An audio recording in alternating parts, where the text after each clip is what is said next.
hi, Alex Nora. Oh, hi, Matt Rory. TV's Alex Nora. From the movies, Matt Rory. Yeah.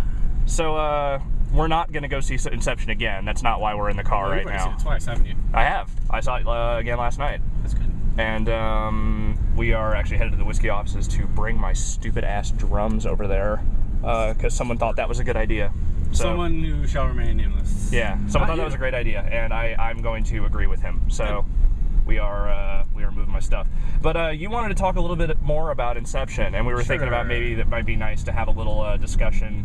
It's a little more spoiler-heavy, maybe? Yeah, totally. This is not the video to watch if you have not already seen Inception, because we will talk about the last shot of the film and the shots. Yeah, this is far more for the already indoctrinated, and we just we've kind of been. I don't know, the movie's been rolling around in my head a lot for the last couple of days, and the fact that I saw it again last night certainly, has expounded that quite a bit. Yeah, so, fair enough. So, here's what I'll say about seeing it a second time, is that there are a few subtle details I picked up on that I did not pick up on the first time around. One, I did not pick up on originally exactly how obvious some of the stuff about Maul having an idea implanted in her head by Dom early on was, because she telegraphs it. Dom or Cobb? Well, Dom. His first name is Dom. Oh, okay. His name's Dom Cobb. Dom Cobb. There's a detail you didn't pick up on. But yeah, there's some things that she says early in that movie that is just like, oh.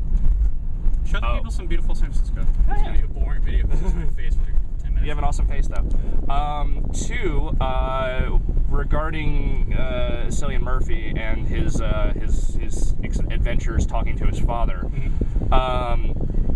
So there's that picture that they pull out of his wallet. Yeah, I thought that might have been his totem.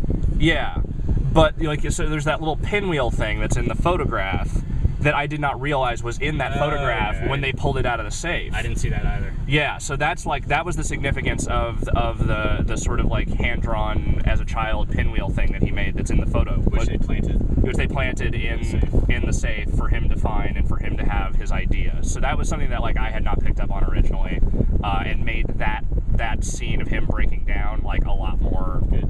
Gave it a lot more oomph. Well, I guess the bigger question of the film is the end shot with the top spinning on the table. I'm pretty sure after thinking of it that is meant to indicate that he is still in some kind of unreality or a dream or a memory or something like that. See, the thing is that I get that that's sort of I think the idea is that it's supposed to be totally ambiguous, because you can look at it as it's always going, but you can also if you listen carefully, you can hear it start to warble like it's about to fall over. Tops don't stay in one place 30 seconds after you spin them. I'm pretty sure. That's my opinion at least.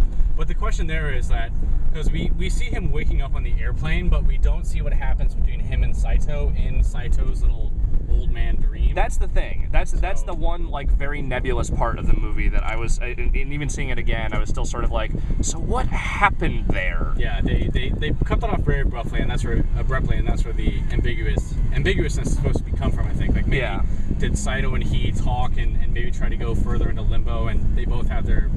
Maybe Saito escaped, but he stays there because that's where he wants to be with his kids. Yeah. Maybe Saito died, and he knew he was never going to get back on the plane. When the plane landed, he thought he was going to be arrested or something. Yeah. So it's very curious kind of thing. I'll need to see it again at some point, but I will say that the Maul character, in retrospect, is a really beautiful idea. Yeah. Because she is dead, and she says very specifically we're two halves of a whole. Yeah. And it's very Rilkean kind of. She is a dead in that reality, she is dead, but she still lives inside of his head because they spent 50 years together, and he has such not even a perfect idea. He just has an idea of her that lives as a separate entity that he can't control. So I really like that idea a lot.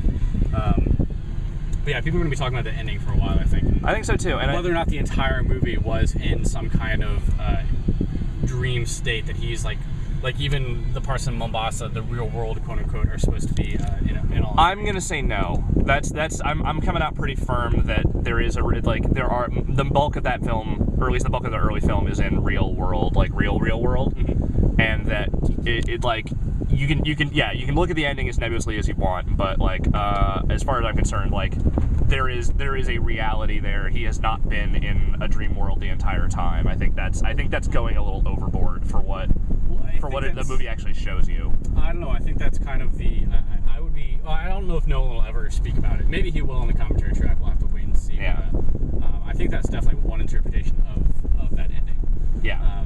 Which I'm trying to think of other movies that have said, like, well, I guess The Wizard of Oz is kind of the all-time. It was all a dream. It was all a dream.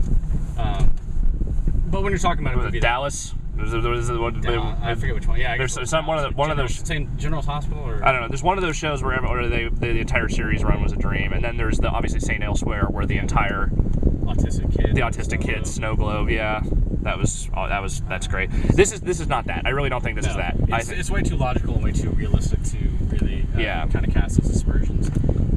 I liked it a lot. I think it has a lot of.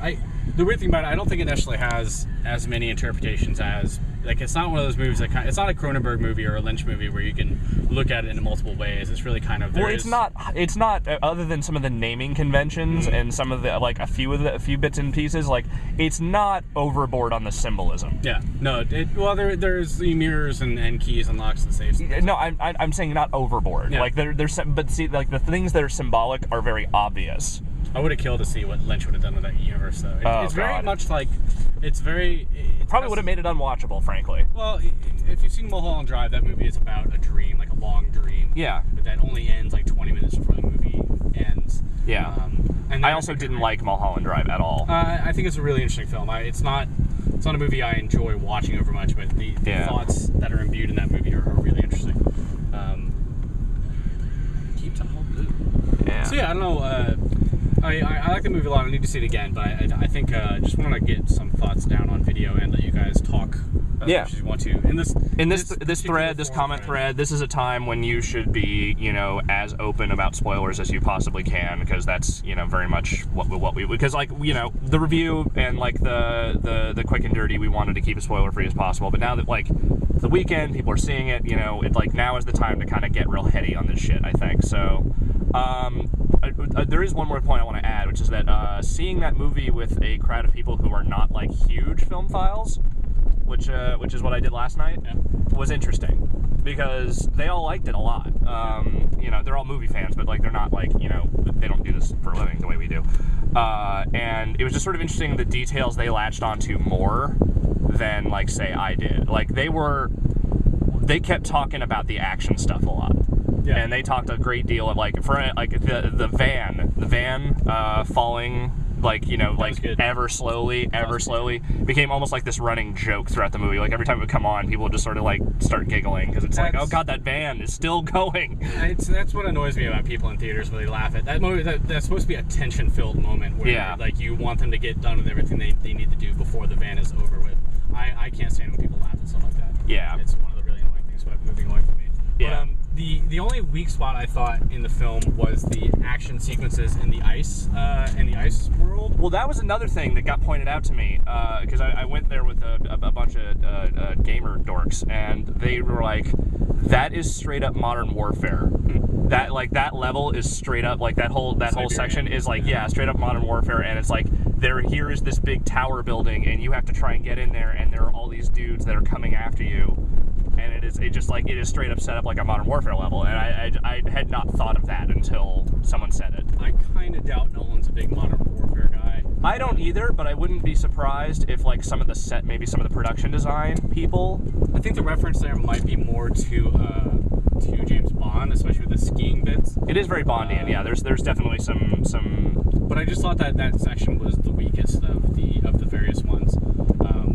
Well, it's the most confusing part of the whole, like, of that whole sequence, because, like, maybe it's in comparison to the hotel sequence, which was really unbelievably tightly edited, tightly built. Gordon Levitt's just floating around, beating people up, being a badass. I really like that part a lot. Do you remember Secret Guy? When he's floating around and he, like, moves the cart and there's Secret Guy under there. I totally forgotten about that. And then the second I was like, oh shit, I forgot about him. I know the rotating hallway was probably just rotating on its axis. I'm curious about the no grav parts, because I assume that, like, maybe CGI assisted, maybe Vomit Comet. I don't really know. I'm gonna say that I think what was probably going on there was a lot of wire work, with, like, a little bit of CG as far as, like, some of the objects that are floating around. Yeah, maybe it was really well done either way. It was totally convincing illusion. So that shot when he walks into the hotel room and finds everyone all, like, asunder. Yeah, like, that's one of my favorite shots of any movie. Like, how am I gonna get dropped? the Theory of Gravity. Liked it quite a bit. One more thing I would like to mention about seeing it again in the theater, real quick. Gotta wrap it up. Wrapping it up. When the Charlie St. Cloud trailer came on, the number of groans throughout that trailer was unbelievable. But then, at the end of it, the whole audience erupted into spontaneous, sarcastic applause. We'll always be brothers. It was amazing. I just have to say that. I had to say it out loud because that was so. I love it when crowds understand when something really sucks. All right, guys, we're gonna wrap it up now to get this fit on YouTube, but we will be back. All right, we'll be back soon. Enjoy the time. Inception's a special movie, so enjoy the time talking about it, and definitely see it again if you haven't. Get your discussion on, kids. We'll see you later.